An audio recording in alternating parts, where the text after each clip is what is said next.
संत बाळूमामा देवस्थानसाठी स्वतंत्र कायदा करा, पडळकर यांनी मागणी केली आहे। भाजप आमदार गोपीचंद पडळकर यांनी मुख्यमंत्री देवेंद्र फडणवीस यांच्याकडे मागणी केली आहे। कोल्हापूरच्या महालक्ष्मी मंदिराच्या धर्तीवर स्वतंत्र कायदा करा अशी पडळकरांकडून मागणी करण्यात आली आहे। देवस्थानच्या देणग्या मिळकतींच्या प्रभावी वापरासाठी कायदा आवश्यक असल्याचंही पडळकर यांनी म्हटलंय। भक्तांना आवश्यक सेवा सुविधा मिळण्यासाठी फायदा होईल। देवस्थान समितीवर मेंढपाळ समाजातील भक्तांना प्रतिनिधित्व द्या, पडळकर यांनी पत्राद्वारे मुख्यमंत्री फडणवीसांकडे मागणी केली आहे।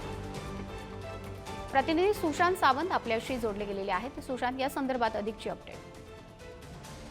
अगदी आपण जर बघितलं असेल तर श्री संत बाळूमामा देवस्थानासाठी स्वतंत्र कायदा करावा ही मागणी गेल्या काही महिन्यांपासून होत होती। मात्र आता भाजप आमदार गोपीचंद पडळकर यांनी स्वतः मुख्यमंत्री देवेंद्र फडणवीस यांना पत्र दिलेलं आहे आणि अशी मागणी केली आहे की श्री संत बाळूमामा देवस्थानासाठी स्वतंत्र कायदा करा।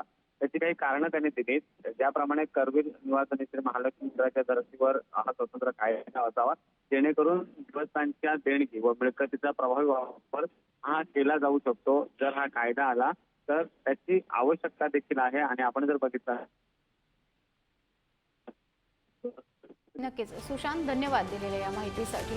तर संत बाळूमामा देवस्थानसाठी स्वतंत्र कायदा करा अशी पत्र लिहून भाजप आमदार गोपीचंद पडळकर यांनी मुख्यमंत्री देवेंद्र फडणवीस यांच्याकडे मागणी केलेली आहे। देवस्थानसाठी स्वतंत्र कायदा करण्याची मागणी त्यांच्याकडून करण्यात आली आहे।